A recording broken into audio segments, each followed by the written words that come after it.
Antes ikondusir ang proseso kan plebisito o lokal na pagboto, kaipuhan mo ng masabutan ng kan kung ano ang implikasyon o resulta kan pagiging highly urbanized city kan Naga. May papaintindi ini sigun kay Alcalde Leni Robredo sa paagi kan mahiwasang information campaign. May report si Joel Sulina. Nasa proseso na ang Naga City sa pagiging highly urbanized city o HUC. Matapos na mapirmahan na ni Presidente Ferdinand Marcos Jr. ang proclamation na nagdedeklara sa Naga City bilang ika-34 highly urbanized city sa bilog na nasyon. Primero man ini sa Bicol Region na maagi pa sa official conversion pasiring sa HUC sa paagi kang sarong local plebiscite. Sinabi ni Alcalde Leni Robredo, kinakaipuhan na masimbagan ang mga kahaputan kang publiko, urog na ka mga ordinaryong Nagenyo kung ano na ang masunod para sa syudad Naga, oras na totalmente na ining maging HUC. Kaya man, sarong mahiwasang information campaign ang pinuuna na kang lokal na gobyerno, nga ring maipaliwanag asin maipaintindi ang HUC conversion kang Naga City sa paagi kang comprehensive information campaigns, nga ring masiguro na maiintindihan asin aktibong makapagdesisyon ang mga namamanuaan para sa futuro kan syudad. Starting this week, ipapaluwas na si mga info materials. Nahiling ko kaya gano'n may nagluluwas ng negative campaign. Sa hiling ko, kaipuhan yan i-confront. Alimbawa, ang pinaka nagluluwas na negative campaign, gano'n ang mamamaray man lang kayan si mga opisyal, pero matirios ang mga tao. Sa hiling ko, ang gibon talang factual, hilingon ta, ano ang standing kan si mga highly urbanized cities. Pag-abot sa poverty incidence, pag hiniling ta, ang poverty incidence kang highly urbanized cities, single digits. Pero si mga independent component, kadaklan, double digits. So, di gustong sabihin na pag nag-highly urbanized kita, maproblilugod ang mga tao. Bako yan. Pag nag-highly urbanized kita, kabali na kita sa big league. Mas attractive kita to investors. Pag gulping investment ang maglaog, trabaho yan para sa tao. Dahil man tubod ng alkalde sa pag-abot ng posibilidad na palangkawan ang buwis, oras na maging HUC ang Naga City. Tinanang doon kang alkalde na matataparan man ini kang masigasig na tax campaign and collection, bako kang pagpapalangkaw kang buwis.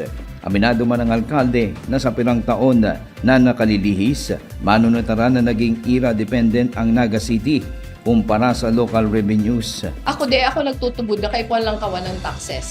Ang pagtubod ko kaipuhan, efficient collection.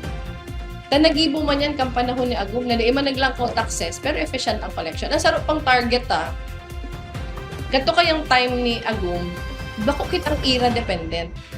Mas dakula ang local income kesa sa era. Pero ngunyan, pag hiniling mo ang finances for a few years now, era-dependent na kita. Dahil yan dapat. Dapat ang local income mas dakula sa era. Lalo na pag highly urbanized na kita. So, para kaulay ko si City Treasurer's Office, iba pang opisina, na pagtarabangan ta ini, na si revenues na dapat nakuha kang Naga, na sisingil ta. Without having to adjust si taxes, collection lang. Pero ang problema din kay ninda si tao, ang problema ninda si digitalization, kasi kaipuhan pang imano-mano gapos, si tax mapping kaipuhan saro-saroon, mano-mano. Na ang ibang mga LGUs, digitize na ang tax mapping ninda. Kita kaipuhan tang dumalan saro-saro. Upos ang tao Dugang pa kang alkalde, nakakaulayan man niya ang Comelec Naga sa pamamayo ni Attorney Mike Julia. Ini para sa posibilidad na gibuon ang plebisito kan syudad para sa HUC, kasabay na sa nakatalaang eleksyon para sa barangay NSK ngunya na taon kung tutugutan kang komisyon basado sa pinagmamando kan lay. May pa nakakaula ang Comelec, pero bako kay sa city maghahali ang budget, Comelec budget siya. Ako sana, pinaka-ideal na isabay nila sa barangay elections para mayong gastos. Di ko lang aram kung legal siya dahil kung isasabay sa barangay elections, outside siya kang 120 days. Day ko pa nakakaulay si Attorney Maiko Julia kung ano si directive kang COMELEC National. Naku ata kaya si proclamation kang Friday, kang Webes o kang Friday lang. Pero sailing ko kaipuhan na siguro ma-send kita ng team sa COMELEC para i-discuss iyan. Pero sana magtugot na isabay na lang.